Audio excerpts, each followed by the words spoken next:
Hello, everyone, and thank you for joining our webinar, Teaching STEM and History with the Smithsonian National Air and Space Museum. We'd like to start things off promptly at 7, but I'll use this moment while perhaps some of your fellow educators are logging in to make sure everyone is familiar with the control panel for this webinar. This webinar is an opportunity for you to ask questions, share comments, and give feedback. So let's be sure everyone knows how to use this tool. You are all muted since there are so many of you on the webinar today, but I do encourage you to give us your feedback as we share the webinar. In fact, let's make sure everything is up and running. Can you use the chat function at the bottom to tell us what grade you teach? And if you travel with World Strides, where you are bringing your students? And I'll share some responses as they come in.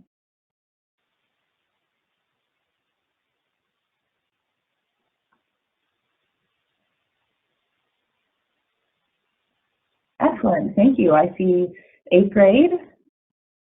Oh, and I see you're going to DC. Fantastic. Oh, I see a 9th grade as well. San Francisco for the STEM program. Oh, 7th grade civics. Fantastic.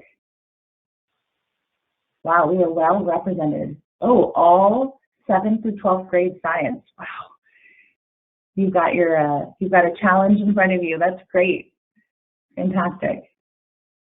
Okay, so time for our official welcome. We'll begin now on the topic of teaching STEM and history with STEM in 30. I'm Kirsten Teitelbaum, the Director of Curriculum and Academics from World Strides. I'm going to play the role of host here today, and I'm really excited to share this wonderful webinar. As classroom instructors, I know it's hard to find valuable resources that can both fit into your curriculum and get your kids excited. What we have to share today will definitely do both. As many of you know, World Strides is the approved domestic educational travel provider of the Smithsonian. And we are so proud to team up with them today to help you bring the Smithsonian into your lesson planning and into your classroom. The real star of the show is up there in Washington. Beth Wilson and Marty Kelsey join us from the Smithsonian Enterprises in DC. Beth and Marty, please introduce yourselves. Hi, I'm Beth Wilson. I have been with the National Air and Space Museum for 15 years, and STEM in 30 has been by far one of the most unique and fun projects I've worked on, despite having to share the show with Marty. I'm Marty Kelsey, one of the hosts, and before I came to Washington, D.C. to work on STEM in 30, I was a classroom teacher for 17 years. I taught elementary for a big chunk of that, and I taught middle school science and broadcasting as well. And so I do know what it's like to be in the trenches, and it is being in the trenches. And you all are giving up your evening to be here. I know that, and you've got a million other things going on, so we really appreciate that. Excellent. So a quick look at our plan for this evening. First, Beth and Marty will introduce STEM in 30. STEM in 30 is the Emmy-nominated television show for middle school students produced by the National Air and Space Museum. And the best part, everything they're sharing here is free. Then Beth and Marty will discuss the ISS Science Smithsonian Science Starters. This is a video series that showcases experts, usually astronauts, doing classroom-friendly hands-on experiments and connecting them to real-world science. Finally, Beth and Marty will share My Path. My Path is a video series of amazing people talking about the path they follow to get where they are. This includes astronauts, engineers, authors, athletes, and scientists. We hope to save time for your questions, so please send them through the chat window as you have them, and we'll try to answer them throughout the webinar. Now I'll turn this webinar over to Beth and Marty. Okay, well, thank you for joining us today. We are the hosts of STEM in 30. STEM in 30 is a fast-paced 30-minute program produced for middle school students through the National Air and Space Museum. And I will jump in there because we say middle school, but some of the stuff that we have creeps a little lower and a lot of it creeps a little higher as far as the content that we cover. So really it covers a giant swath of grades. And why don't you tell them how short our segments are? So we know that as classroom teachers, you all don't have a lot of time, and our show is 30 minutes long, and we know how hard that is in your classroom to show a 30-minute episode. So we break the show down into 3 and 4 minute chunks. There's rarely anything over 4 minutes long, which is always fun when we have an expert coming on. We're like, we'd like you to talk about this and this and this.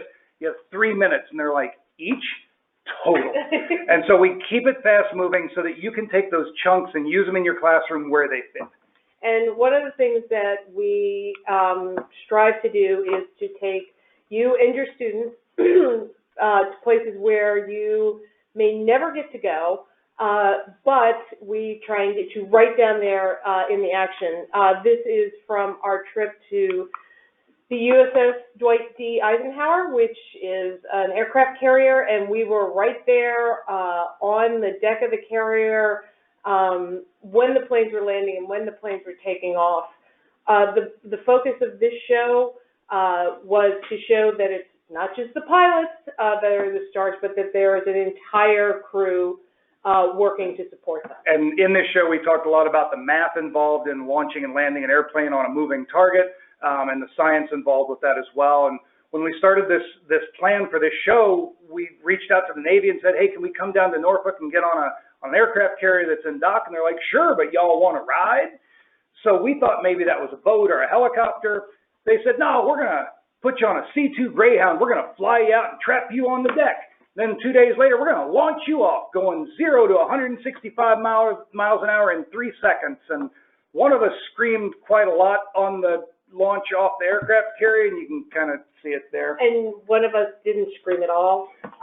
But I think this is a good place to point out that we do things that sometimes are scary, but again, it's to make that connection. And while we're here on this slide, talking about scary things, do you want to tell them about the upcoming show?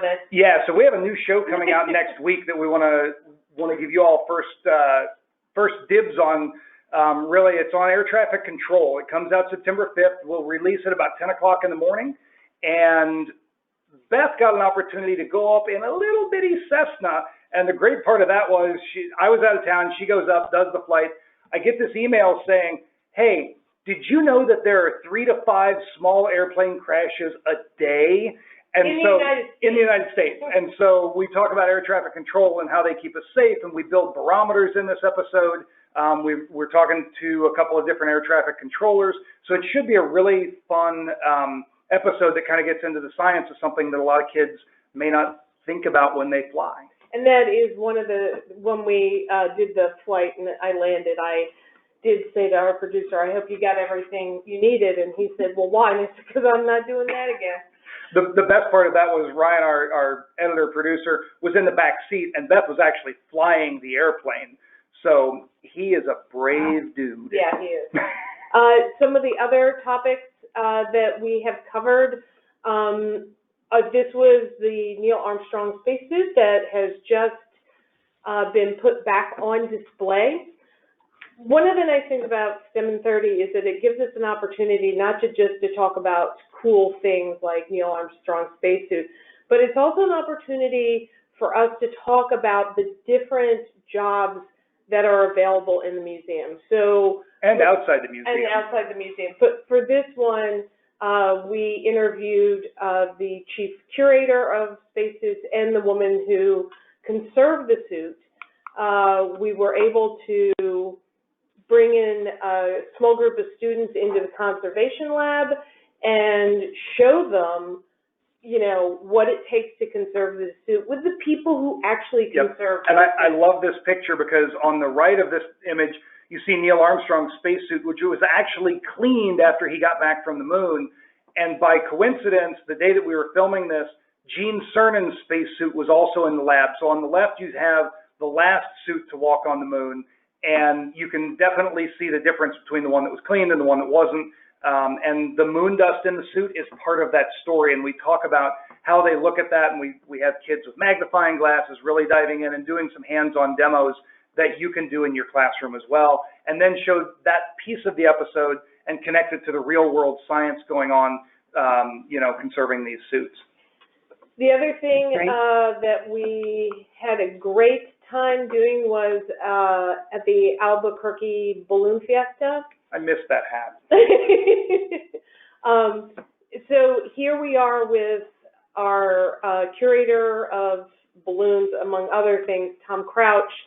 And what's great about being able to go to these sites with people like our curators is Tom knows everybody, and he was able to introduce us, and then people who joined the show, he was able to tell those stories about the balloon fiesta and who he knew and the history of it. So we often will take, it's not just Marty and I, but we'll take experts along with us to explain what's going on at these really interesting sites. And that's one of the things that I think is cool about this show, is because of the access that we have to these experts, you can virtually bring them into your classroom, and we hope that you get a chance to kind of know myself and Beth in these shows, but also get a chance to meet all of these incredible people. If you want to go to the next one, well, and so it gives us an opportunity to really share that with you. Yeah, Kristen? Marty, that's quite a hat. I'm very impressed. What you've I ended already up giving shared, that hat to a little girl, and she was so excited. I'm sure. What you've already shared is so fantastic. Many of the teachers that we have listening today teach in disciplines other than STEM. Do you have resources that can be useful for them as well? Yes. Absolutely. We're not just, we are a museum of history and technology, and we take those subjects such as the Wright brothers, and we can expand them. Yep, and so we try to get a little bit of everything wrapped up into the show. We've done math, we've done science, we've done art, and we've done history.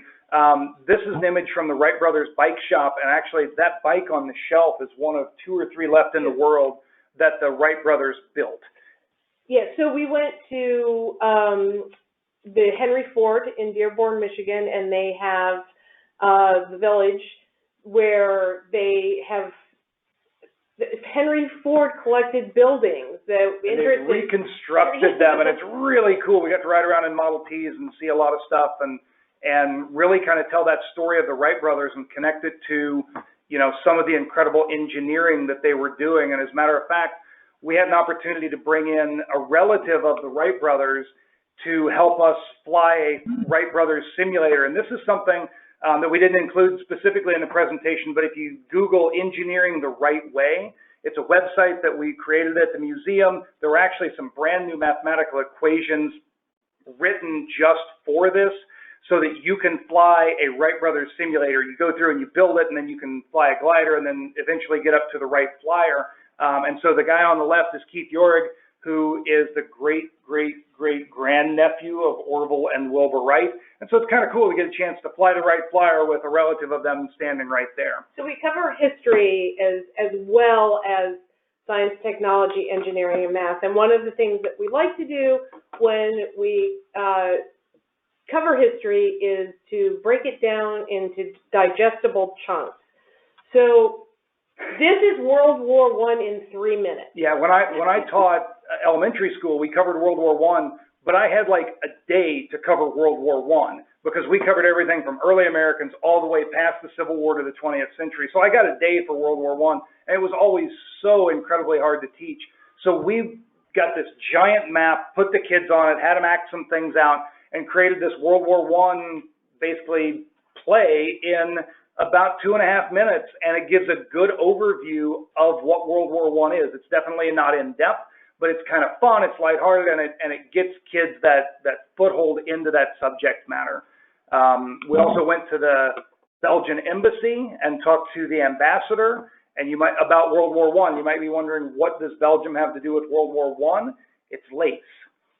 Yeah, so we were excited to bring in that part of the historical context as well, that it wasn't just,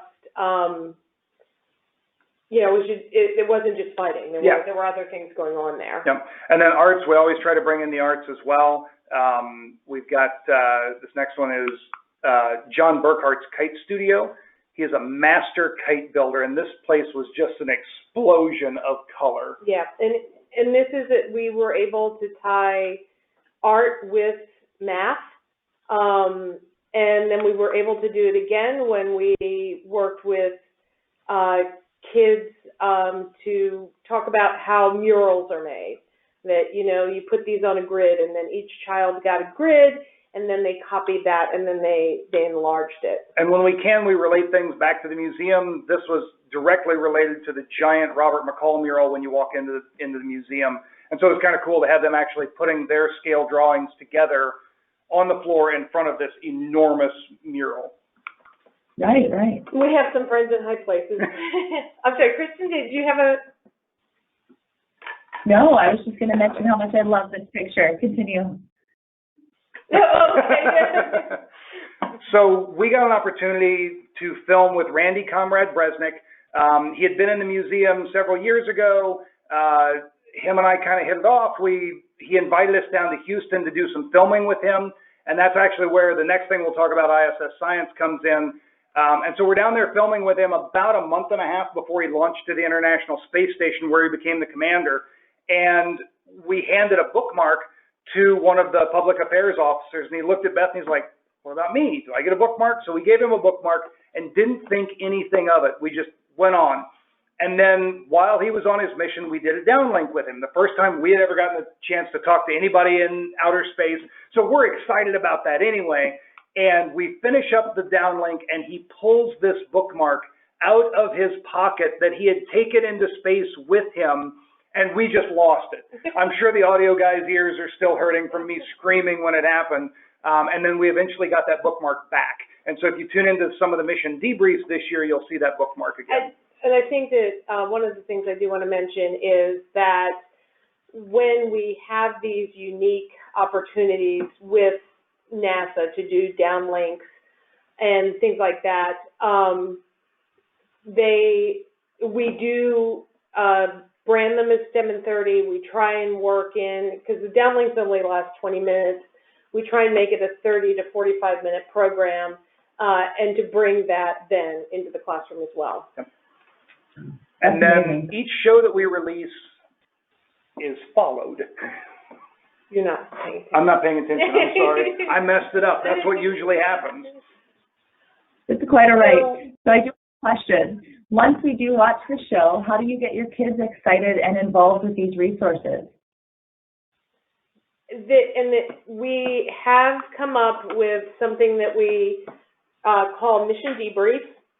It is about a week, usually a week after we release the program. We bring in a guest, and it is on Facebook Live.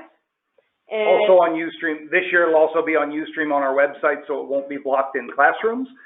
And then the classroom can tune in. They can listen to, we hope that they've watched the show first and then have formulated questions so that they can ask some of the questions to these experts. And let me just jump in here a little bit. So the show that we release is pre-taped. It's a package. It's there. So on the release date, you get the whole thing, all 30 minutes. A week later is the mission debrief, and those are live, and we want you to participate in those. So you can send us questions in advance, and we'll give your class a shout-out and ask the questions to the expert. You can do it live on Facebook. We also always have Twitter open as well, and our email address. And so we have all of these different lines open during the show. Typically, the way it works is that one of us is on camera with our expert. The other one is sitting just off camera with our computer, furiously typing in replies to comments and sending questions to our experts. And we really want that to be an interactive thing. And especially if we know in advance that your class is watching, we'd love to give you a shout out and make sure that we get a question asked to our experts. The one that's on screen now was a really cool one. We did our show on Apollo. And right after that, we had an opportunity to talk with Christine Darden, who is the woman on the left next to Beth. She was a mathematician, one of the hidden figures that was mentioned in the book Hidden Figures. She didn't make it into the movie, but she was in the book. And then the woman sitting next to me is Margot Lee Shetterly, the author of Hidden Figures. And so we got a chance to take student questions live to both of them, and they were both incredible. I mean, talk about top of your game. Like the equations that Christine wrote are still being used today. So it's really kind of a cool thing to get kids involved. And you can see where each of us are holding our little tablets, and we have somebody off stage typing questions, and then we just swap back and forth. That's great. Hey, that's great. Speaking of questions, we do have one, if you don't mind. One of our teachers would like to know where to find all of the past videos. Great question. Honestly, the easiest way is to go to the Air and Space YouTube channel. You can Google STEM in 30 and it'll come up. It's airanspace.si.edu/STEM in 30. But if you Google STEM in 30, that'll come up. Also, you can go to the YouTube channel for the Air and Space Museum, and all of our episodes are on a playlist there. And so that's probably the quickest, easiest way to see all of them. We're working on a little redesign on our website to make that easier. There is an archive on the website that shows all of those as well. And the archive on the website does give you a little description of what you'll be looking at. Some of them you can tell by the title of the show, but some of them you don't know. Yep. So, like any good show, we have spin-offs. It's a great question, though, and hopefully you'll check it out. And if you have questions about it, or if you can't find something, kick us an email. It's stem30@si.edu, and we'd be happy to answer any questions that you have.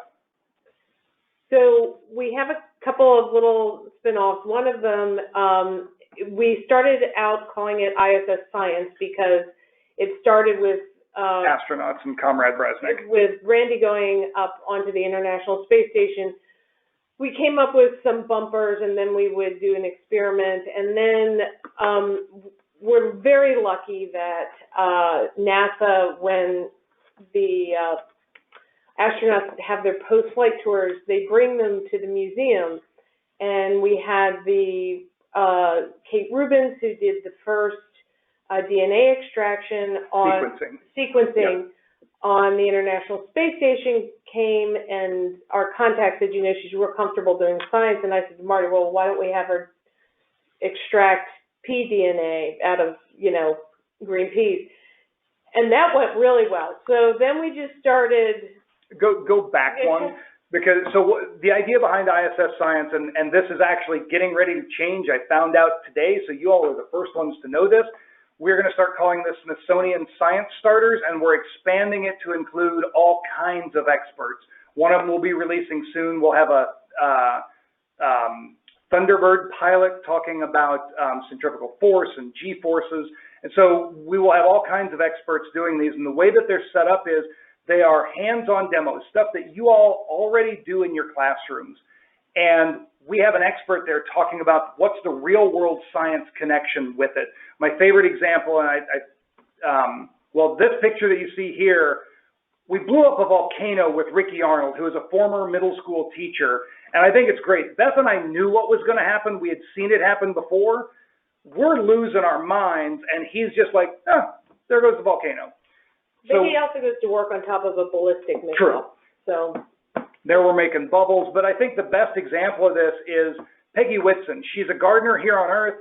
She grew plants in space, and so the experiment we did with her, we took a bean seed, we put it on a wet paper towel and put it in a Ziploc bag. Every classroom everywhere does this thing. I did it in elementary school, I did it in middle school, but now we've got an expert taking it to that next level, connecting it to the real world science, and there's a lesson plan to go with each of these that will show you how to do that lesson as well as some extensions to it. And these are just some of the fun photos that we've had throughout the years to do this.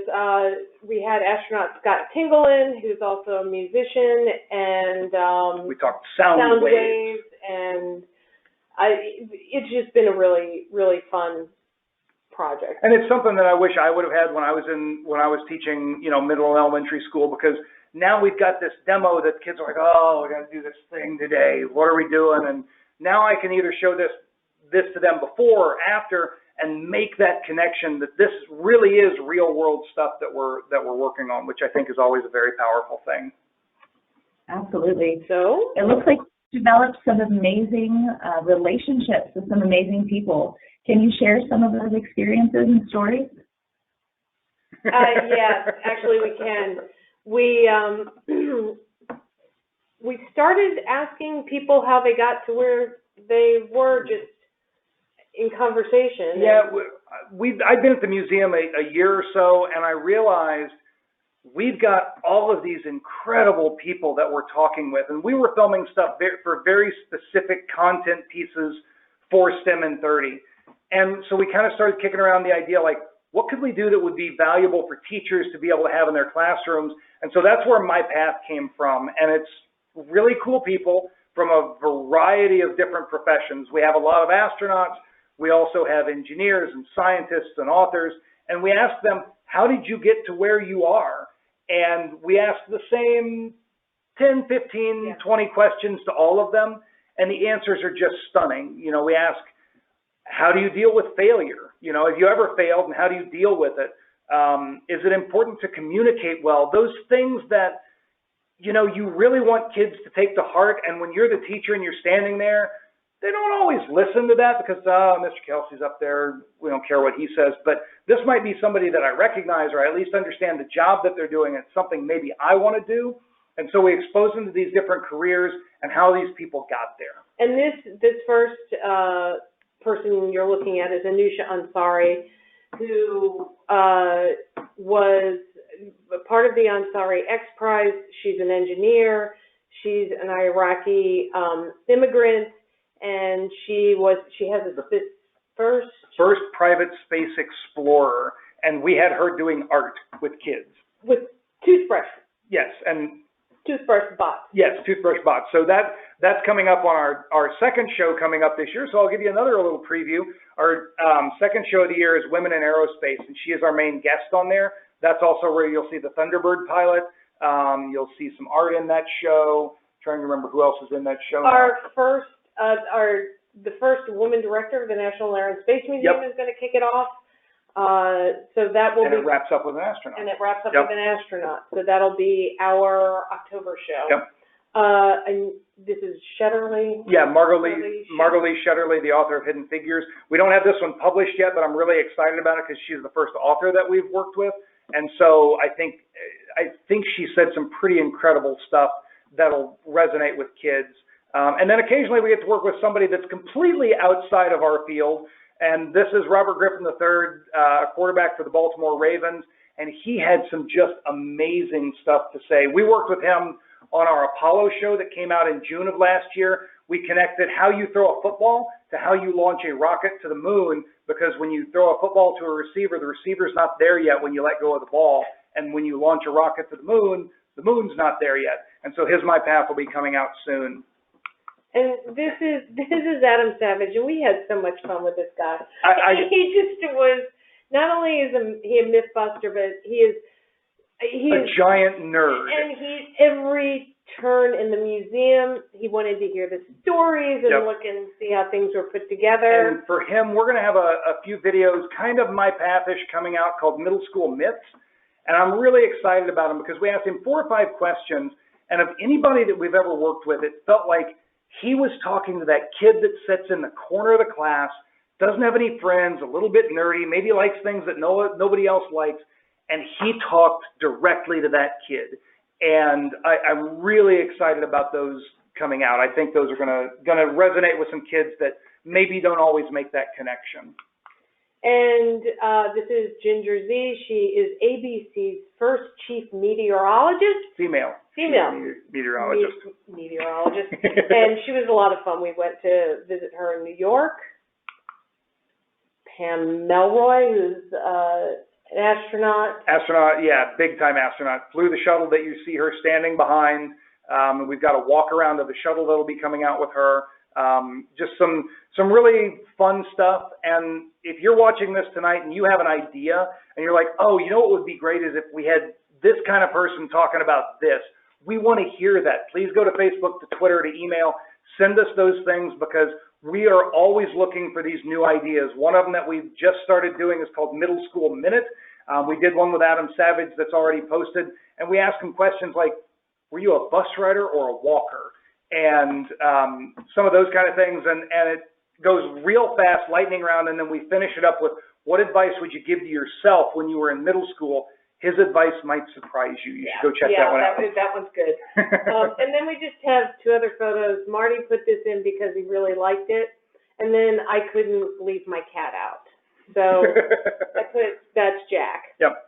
And the last thing that we really want to do is we want to make sure that you all know what's coming up on our schedule. We've already talked about a couple of things.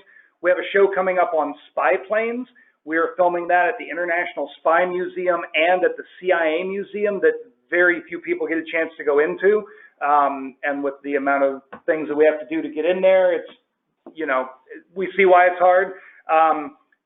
This just came up today. We are going to do a show on Apollo 12. We're still working on the details of that one, but that one's going to be pretty cool. We potentially have a show on drones. And then one of them that I'm really looking forward to, we filmed a big chunk of it already. We're going to do a show on volcanoes and earthquakes. And we filmed part of it right outside Mount St. Helens. And we have an incredible volcanologist from the USGS in Washington, Alexa Von Eaton, that will be joining us on that show. And I think that one's going to be a really, really fun one. We've also got some astronauts talking about tectonic plates on that one. So we have a really fun season coming up, and we hope that you all can join us for this season and participate in some of the debriefs and use these resources. And again, please let us know what we can do to help you in your classroom. I'm really excited. That's fantastic. Beth, Marty, thank you for taking time with us this evening. The work that you do is truly amazing, and the resources you've provided are sure to get our students excited. So thank you very much. Teachers, if you're already excited and you want to look over everything tonight, feel free to access all of these resources on YouTube, Facebook, and Twitter. And one of the benefits of working with World Strides is that you'll also get these links delivered directly to you in your email box tomorrow morning. We'll also send you a short survey we'd love for you to fill out as well. So as we bring our webinar to a close, I would love to share that this is just the first of 3 webinars. We're excited to host more of our friends from the Smithsonian this fall to highlight other resources that educators may find helpful in their classrooms. In September, we are welcoming the team from the Smithsonian Libraries to share brand new classroom resources they're launching to bring hands-on resources directly to your students. And then in October, the educators from the National Museum of American History are working on an online resource to help students think about migration and its role in democracy. Thank you for spending your precious time here with us on Thursday evening. We hope to see you guys soon. Thanks, everybody. Thanks.